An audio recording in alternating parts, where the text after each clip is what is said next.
नमस्ते। हामी विद्याभूषण पब्लिक स्कुलबाट आज असार 15 को अवसरमा बच्चाहरू रोपाइँ गरिरहेका छन् र आज विशेष गरी असार 15 रोपाइँ धान दिवस रहेको छ। नेपाल कृषि प्रधान देश भएकाले किसानहरूको मनोबललाई उच्च राख्नका लागि कृषि भूमिको संरक्षण गरौँ र धानको उत्पादन बढाउँ भन्ने मूल नाराका साथ धान दिवस मनाइएको हो। असार 15 का दिन बुढापाका बालबालिका सबै हिलो खेलेर धान रोपिरहेका देखिन्छन्।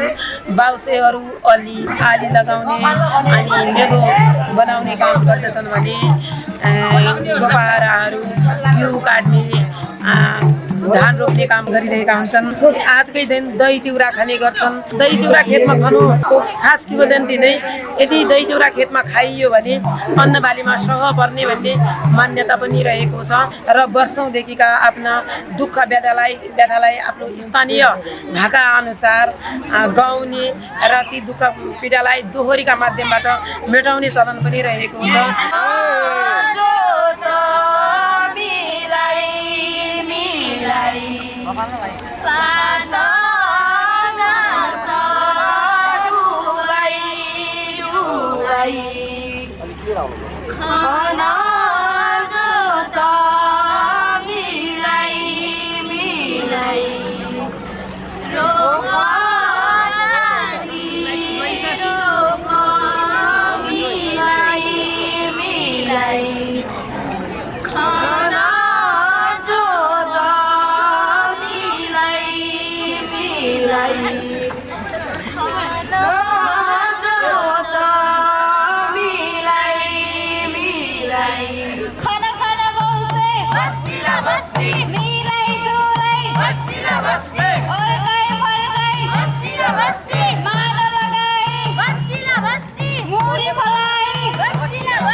ठेकदारका आमा हेरेर नै मन बुझाउनु ठेकदारका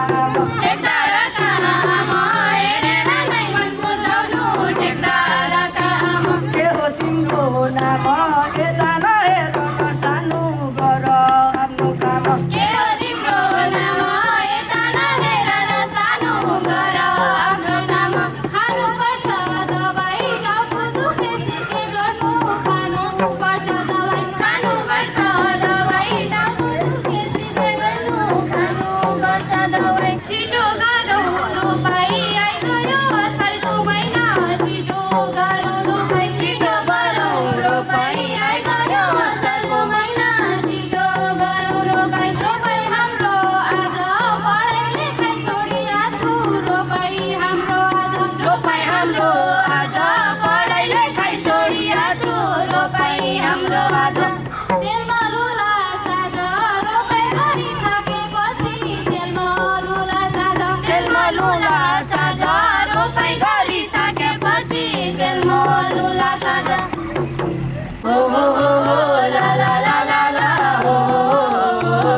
रोपाई गरौला रोपाई गर्न खेतमा गई बाउसीले खनौला रोपाई गर्न खेतमा जाउला बाउसीले खनौला साना हामी साथी र भाइ रोपाई लगाउँछौँ स्कुलदेखि तयार भई संस्कृति जगाउँछौँ स्कुलदेखि तयार भई संस्कृति जगाउँछौँ दबदबेलो भएको खेतलाई धानले छोपाउला स्कुलदेखि तयार भई संस्कृति जोगाउला यो महिनाभरि वर्षालाई पठाउ हे सूर्य चन्द्रमा हिलोमा धान रोप्दछौँ हामी असारे 15 मा हिलोमा धान रोप्दछौँ हामी असारे 15मा धरती माताले आशीर्वाद दिउन् फलाउन् फुलाउन् एक दिनको लागि वर्षालाई पनि